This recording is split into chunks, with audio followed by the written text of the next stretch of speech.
Good morning, everybody. Welcome to our devotional series. This is day 9. Prayer requests. Let's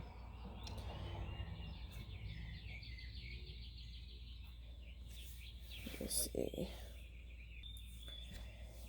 Gary Scandal's youngest daughter needs prayers.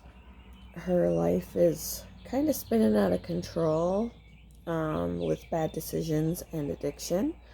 Pray that she gets her life back on track and accepts help and realizes she needs help.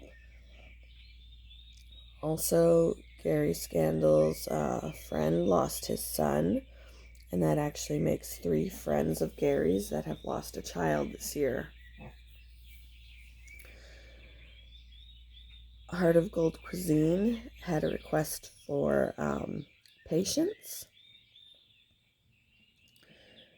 Jan's Life Journey had a request for a YouTuber whose name is Amy, whose mother had a heart attack. Mrs. Hopkins 73 has a friend named Beatrice who lost her mom. Prayers for her. And for Bruce Haas Batman, he's struggling and needs prayers for guidance.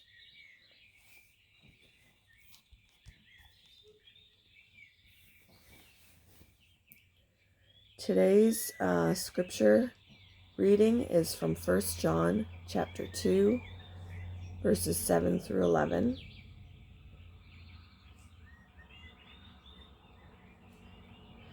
Dear friends, I am not writing a new commandment for you. Rather, it is an old one you have had from the very beginning. This old commandment, to love one another, is the same message you heard before, yet it is also new. Jesus lived the truth of this commandment, and you also are living it. For the darkness is disappearing, and the true light is already shining. If anyone claims, I am living in the light, but hates a fellow believer, that person is still living in darkness. Anyone who loves a fellow believer is living in the light and does not cause others to stumble. But anyone who hates a fellow believer is still living and walking in darkness. Such a person does not know the way to go, having been blinded by the darkness.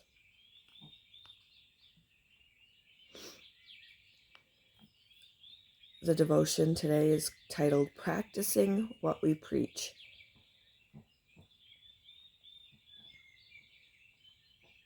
Pastor and writer Eugene Peterson had the opportunity to hear a lecture by Swiss physician and highly respected pastoral counselor Paul Tournier. Peterson had read the doctor's works and admired his approach to healing. The lecture left a deep impression on Peterson. As he listened, he had the feeling that Tournier lived what he spoke and spoke what he lived. Peterson chose this word to describe his experience. Congruence. It is the best word I could come up with. Congruence is what some refer to as practicing what you preach, or walking your talk. The Apostle John stresses that if any of us claims to be in the light, but hates a brother or sister, then we're still in the darkness. In essence, our lives and our words simply don't match up. John goes further to say such people do not know where they are going. The word he chose to describe how congruence leaves us: blind. Living closely aligned to God by allowing the light of his word to illuminate our paths keeps us from living blind.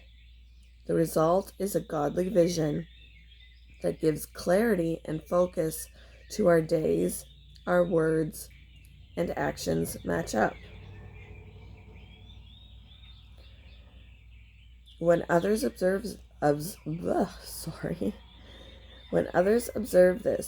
the impression is not necessarily that of someone who knows everywhere they're going, but of someone who clearly knows who they're following.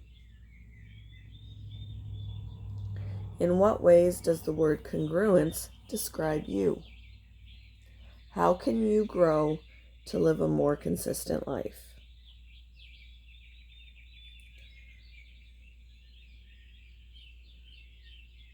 Lord, I want my words and actions to match up.